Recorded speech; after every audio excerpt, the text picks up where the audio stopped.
मैं 1991 में bar council of Delhi का चुनाव लड़ा पहली बार, और शायद 26-27 साल की उम्र थी मेरी। तो बहुत पसीना बहाया, हर आदमी से मिला, बहुत किस्से हैं, पर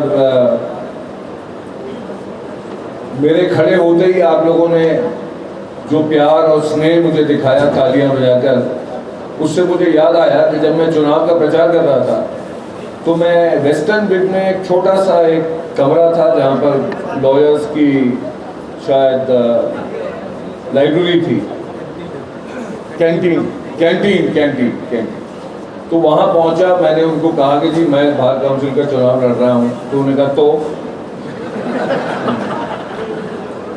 तो मैंने कहा जी आप जब वोट दें तो मेरा भी ख्याल रखिएगा। तो क्या ऐसे कुछ नहीं होता, बहुत लोग आते हैं, 150 लोग 200 लोग चुनाव लड़ते हैं। आप ऐसा करिए, जो टेबल है इस पे खड़े होकर हमें ज़रा चुटकुले सुनाइए।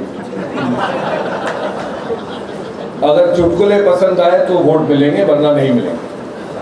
तो मैं खड़ा हो गया, मैंने चुटकुले सुनाए, बहुत चुटकुले सुनाए, और चुनाव जीत गया।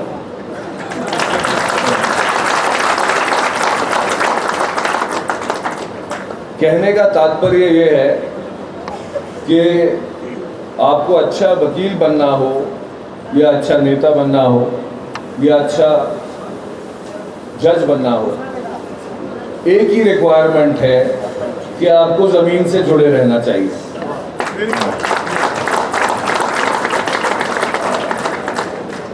क्योंकि जिस राह आप कभी चले नहीं, उस राह में कितने गड्ढे हैं ये आपको कोई और साइड प्लान स्केच बना के नहीं बता सकता।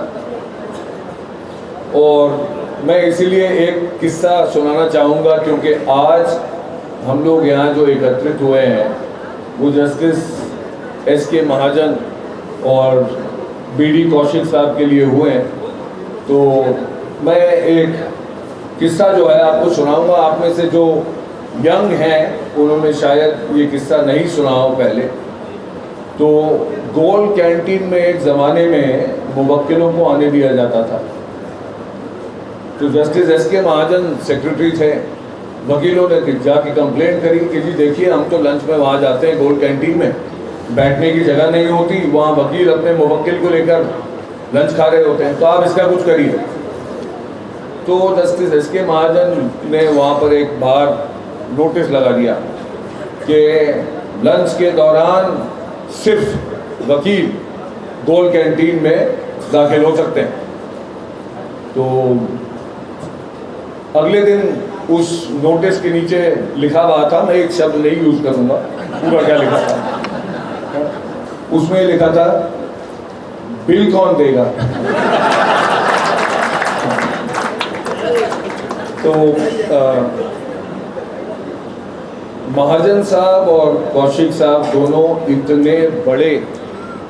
इतनी बड़ी शख्सियत थी उनकी, पर दोनों की एक खास बात थी कि बार का ऐसा कोई सदस्य नहीं था जिसको वो नाम से नहीं पहचानते थे। ऐसा कोई सदस्य नहीं था। तो सबसे पहला जो लेसन मैंने सीखा पॉलिटिक्स में वो ये था कि जब तक आप लोगों को जानते पहचानते नहीं हैं, मिलते मिलाते नहीं हैं, आप यहाँ पर तरक्की नहीं कर सकते।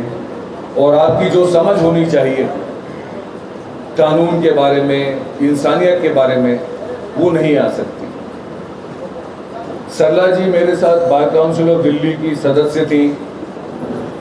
इनके वोट से मैं बार काउंसिल का वाइस चेयरमैन भी रहा, और इनका मैं आभार प्रकट करना चाहूँगा आज भी। इस बात को शायद 20 साल हो गए, तो मुझे याद है। रिफ्रेशमेंट सर्व हो गए हैं,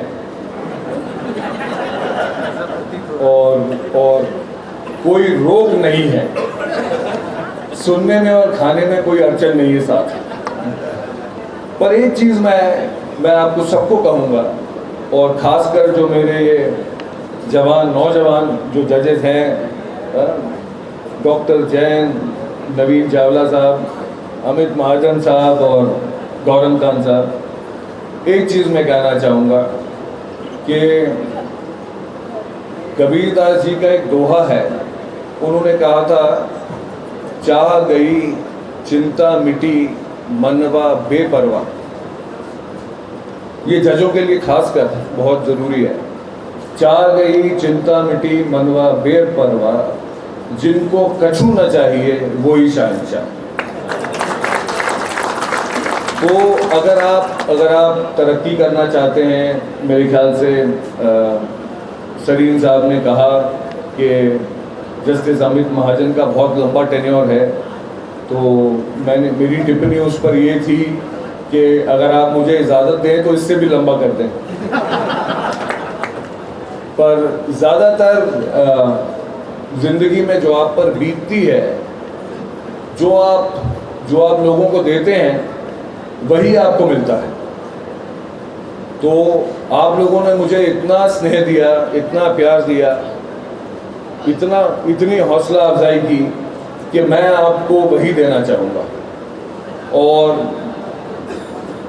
सबसे पहले मैं आभार प्रकट करना चाहूँगा संजीव नसीर का कि उन्होंने जस्टिस एस.के. महाजन के नाम पे लाइब्रेरी का उद्घाटन किया, बी.डी. कौशिक साहब के नाम पर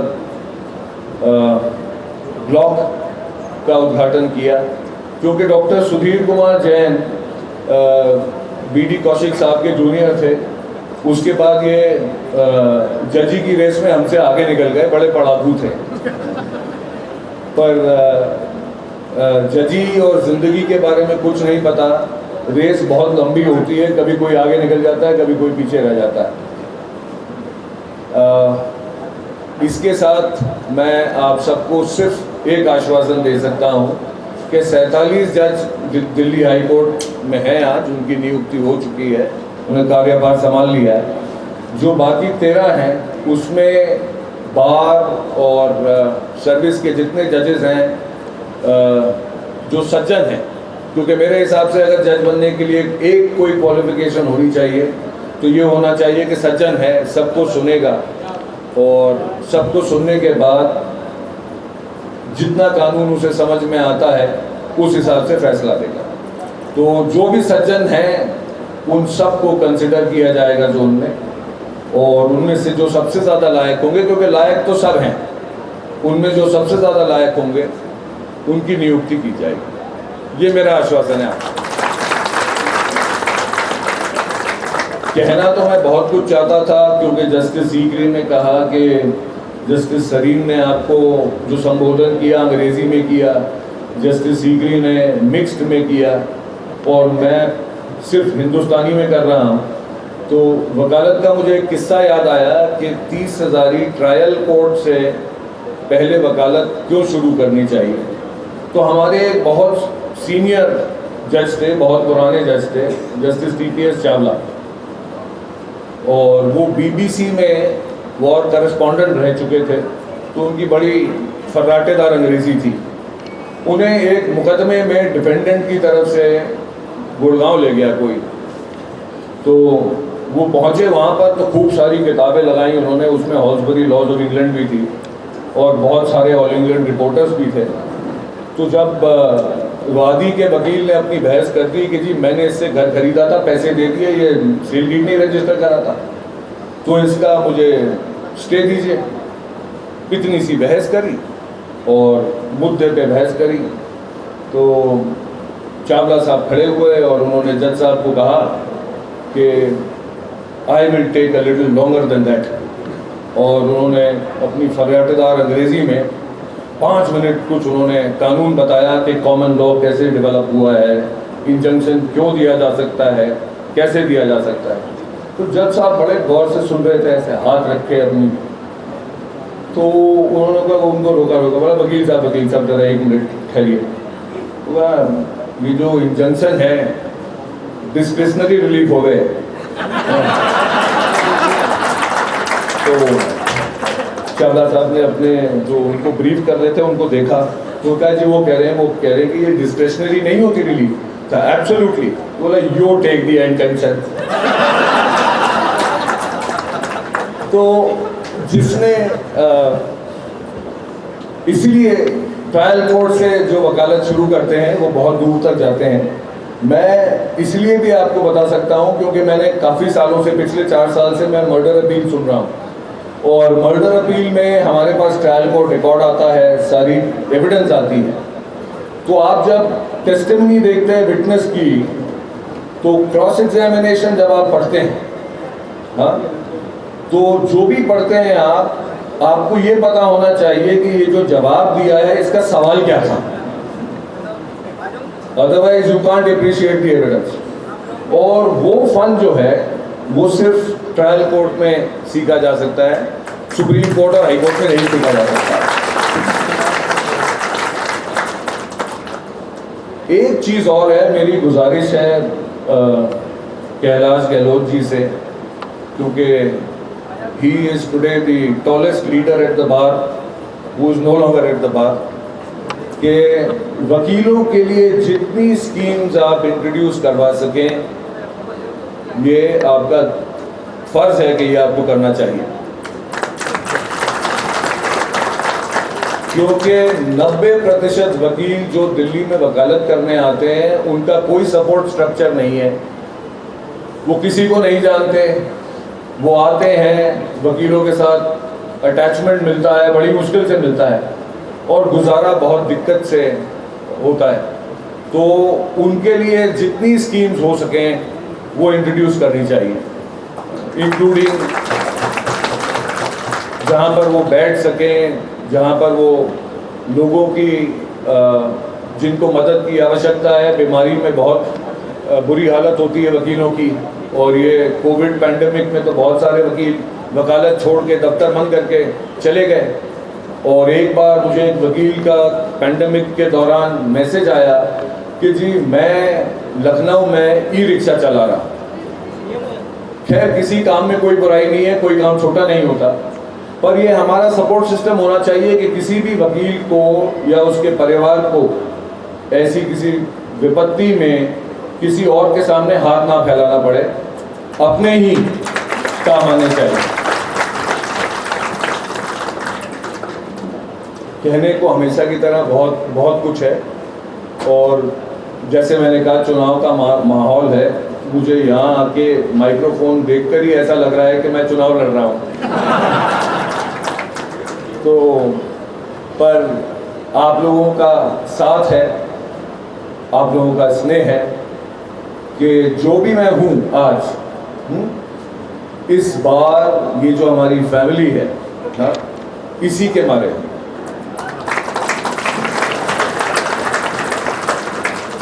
मुझे कंधों पे भी यहीं उठाया गया और अड़ंगी भी यहीं मारी गई। धन्यवाद और जय हिंद।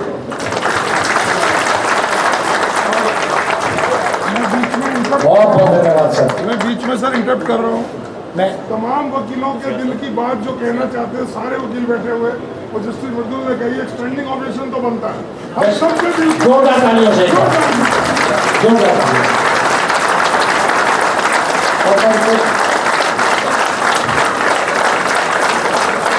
तो आप सबकी तरफ से बहुत बहुत धन्यवाद।